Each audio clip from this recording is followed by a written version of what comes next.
अस्सलाम वालेकुम नाजरीन, आप देख रहे हैं K92 न्यूज़ और मैं हूं आपकी मेज़बान नाइला भट्टी। शामिल करेंगे आज की इलाकाई खबरें।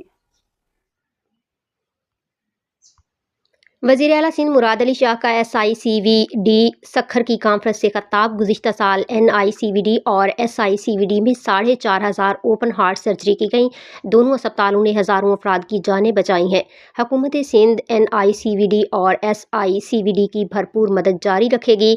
हुकूमत पर तनकीद करने का सबको हक है, मुझे इससे कोई मसला नहीं। सूबाई हुकूमत का अचानक अस्पताल पकड़ा दिए और हमने बेहतर तरीके से चलाए। फिर अचानक कहा गया कि सूबा नहीं चला सकता, विफाक चलाएगा। फिर कहा गया कि चलाएंगे हम, पैसे आप दें। हमने कहा कि आपको हम फंड्स क्यों दें। 15 माह कबल हमने आखिरकार एक मुआहदे पर पहुंचे। मुआहदे के तहत अस्पताल विफाक के हैं, लेकिन हम 25 साल तक चलाएंगे। वज़ीर आला सिंध की NICVD को खड़ा करने में डॉक्टर नदीम कमर की तारीफ।